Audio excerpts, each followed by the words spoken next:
മൂപ്പര് പറയുന്നു, പേരോട് ഇവിടെ പ്രസംഗിക്കുമ്പം പറഞ്ഞ് മക്കത്തും മദീനത്തൊക്കെ 23 റക്അത്ത് തറാവീഹാണ്.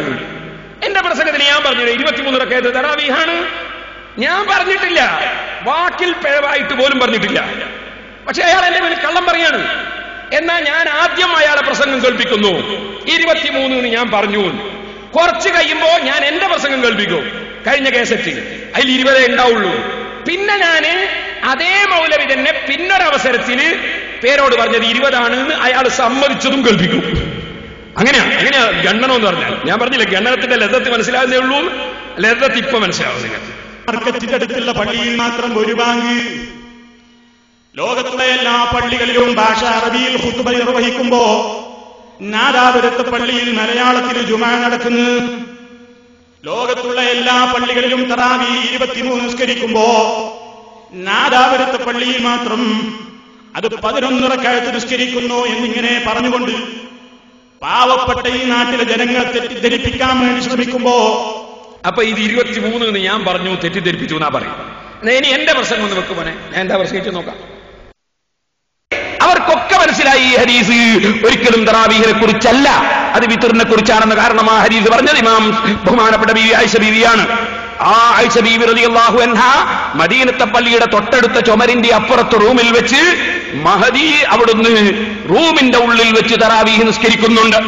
ആ സമയത്ത് 36 കൊല്ലത്തോളം മദീനത്തെ പള്ളിയിൽ 20 റക്അത്ത് തറാവീഹ് നടക്കുകയാണ്.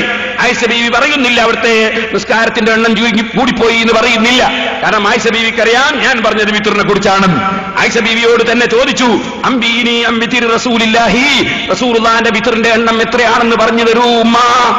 അപ്പൊ പറഞ്ഞു, യാ ബുനയ്യ, എന്റെ കുഞ്ഞു മോനെ, തിൽക 11 റക്അത്ത്, യാ ബുനയ്യ, മോനെ അത് 11 റക്അത്താണ്. അപ്പൊ വിത്റാണ് 11. അല്ലാഹുവിന്റെ റസൂൽ അതിനേക്കാൾ വർദ്ധിപ്പിച്ചിട്ടില്ല എന്ന് പറഞ്ഞു ആയിഷ ബീവി എന്നെ പറയും. പക്ഷേ നിങ്ങൾ പറയുന്ന ആയിഷ ബീവിക്ക് മനസ്സിലായിട്ടില്ല, മാലിക് ഇമാമിന് മനസ്സിലായിട്ടില്ല, ബുഖാരി ഇമാമിന് മനസ്സിലായില്ല, ഷാഫി ഇമാമിന് മനസ്സിലായില്ല, അഹ്മദ് നംബലിന് മനസ്സിലായില്ല, അബൂ ഹനീഫയ്ക്ക് മനസ്സിലായില്ല. മനസ്സിലായത് ആർക്ക്? മനസ്സിലായത് നമ്മളെ ഈ ഷാർജ ഉസ്താദ്, അല്ലെങ്കിൽ ഏതോ ഒരു മൗലവി, അല്ലെ ഒരു മാഷിക്. എന്തൊരു ലോകമാണിത്. ഞാൻ ചോദിക്കട്ടെ, മക്കയിലും മദീനയിലും അള്ളാഹുവിന്റെ റസൂലിന്റെ കാലം മുതൽ ഇന്ന് വരെ നിസ്കരിച്ച ഒരൊറ്റ ഇമാമിനും തറാവീഹിന്റെ എണ്ണം മനസ്സിലായില്ല എന്ന് പറയണമെങ്കിൽ തലച്ചോറുണ്ടാകണം. 1400 കൊല്ലമായിട്ട് ഒരാൾക്കും തറാവീഹിന്റെ എണ്ണം മനസ്സിലായില്ല. നിങ്ങൾക്ക് രണ്ടാൾക്ക് മാത്രം മനസ്സിലായി എന്ന് വിശ്വസിക്കണമെങ്കിൽ ഞങ്ങളെ തലത്തോട് ഇവിടെ കൊണ്ടുപോയി വെക്കണം. കണ്ടോ, അതിൽ നിങ്ങൾ കേട്ടില്ലേ 20 റക്അത്ത് ഞാൻ വ്യക്തമായി പറഞ്ഞു. അയാൾ എന്നെ സംബന്ധിച്ച് നോക്കി, എന്നെ പരിഹസിക്കുന്ന സമയത്ത് അയാളോട് എന്നെ നേര് പറഞ്ഞു പോയി. അതും കേട്ടോളൂ. ഇവിടെ 2 ഭാഗം. അവിടെ തറാവീഹ് 20 അവിടെ തറാവീഹ് എങ്ങനെയാണ്, അവിടെ ഭാഷ അറബി എന്നിങ്ങനെ പറയുമ്പോ ഓരോന്നും അങ്ങോട്ടും ഇങ്ങോട്ടും ചൂണ്ടുക. സുഹൃത്തുക്കളെ, ഇവിടെ 2 ഭാഗം. അവിടെ തറാവീഹ് 20 അവിടെ തറാവീഹ് എങ്ങനെയാണ്, അവിടെ ഭാഷ അറബി എന്നിങ്ങനെ പറയുമ്പോ ഓരോന്നും അങ്ങോട്ടും ഇങ്ങോട്ടും ചൂണ്ടുക. അപ്പോ അയാളെ കൊണ്ട് എന്നെ അള്ളാഹ് സമ്മതിപ്പിച്ച് വേറൊരു സമയത്ത് ഞാൻ പറഞ്ഞു തറാവീഹ് അവിടെ 20 ഉണ്ട് എന്നാണ്.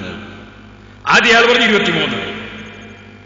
നിങ്ങൾ നോക്കൂ, ഇതാ ഹദ്ദസ കദബ, സംസാരിച്ചു കള്ളം പറയും, മുനാഫിക്കിന്റെ ലക്ഷണം.